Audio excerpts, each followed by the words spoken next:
Hello everyone. तर आज मी बनवणार आहे शाही पनीर. चला तर मग बनवूया. इथे एका पॅनमध्ये मी ऑइल घेतलं आहे. त्यानंतर मी 4-5 उभे चिरलेला कांदा घेतला आहे. याला व्यवस्थित आपण लो फ्लेमवरती फ्राय करून घेणार आहोत. त्यानंतर मी यामध्ये 2 तमालपत्र आणि दालचिनी घालते. 3-4 टोमॅटो घालते कट करून. यामध्ये लसूण घातलंय मी. याला पण परतून घ्यायचंय. आपण हे सर्व परतताना गॅस कमीच ठेवायचा आहे. यामध्ये मी 3-4 हिरवे मिरच्या घेतल्यात आणि काजू घेतलेत. हे परतून घ्यायचे आपल्याला. 5 मिनिट यावरती झाकण ठेवूया आणि थोडंसं यामध्ये पाणी ॲड करूया. मसाला आपला खूप सॉफ्ट होतो. हे बघा खूप छान प्रकारे सॉफ्ट झालेला आहे. आता याची आपण पेस्ट बनवून घेऊया.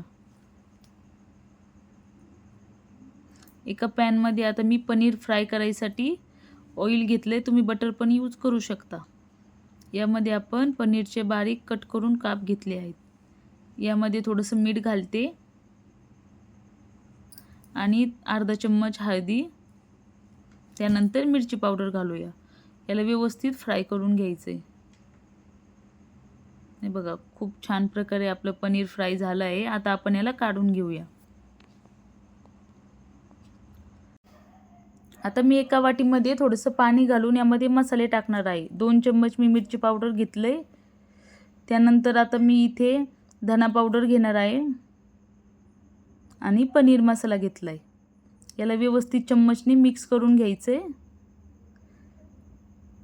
याची व्यवस्थित पेस्ट बनवून घ्यायची. मी हा तेलात नाही यूज करत आहे, पाण्यामध्ये घेतला आहे. आता एका कढईमध्ये तेल टाकून मी हा मसाला यामध्ये घालणार आहे. याला छान बघा खूप छान कलर आलेला आहे. या टाईपचं टाकल्यानंतर मसाला आपला खाली लागणार पण नाही. आणि आपण हे मिश्रण वाटून घेतलेलं यामध्ये घालते. याला पण छान व्यवस्थित परतून घ्यायचं आहे तेल सुटेपर्यंत. बघा खूप सुंदर कलर आलेला आहे. झाकण ठेवायचे 5 मिनिट लो फ्लेमवरती. खूप छान आपला मसाला असा परतला. यामध्ये मी थोडेसे मटर घालते.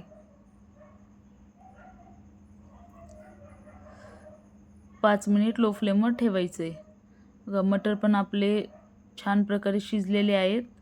मसाल्याला तेल पण खूप छान सुटलेलं आहे. आता यामध्ये आपल्याला जेवढी पनीरची भाजी बनवायची तेवढं पाणी घालायचं आहे.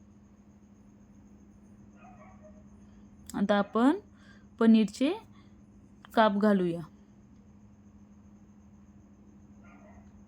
याला व्यवस्थित छान मिश्रण याचं हलवून घ्यायचं आहे. वरतून आपण आता कसुरी मेथी घालायची आणि कोथिंबीर घालणार आहोत.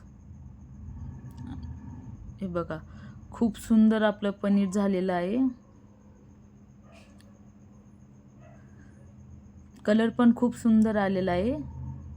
आता यामध्ये मी 1 चम्मच तूप घालते. तुम्ही बटर पण घालू शकता. खूप सुंदर असं पनीर झालेलं आहे. तुम्हालाही शाही पनीर आवडतं का? तर ही रेसिपी नक्की ट्राय करून बघा. तुम्हालाही खूप आवडेल.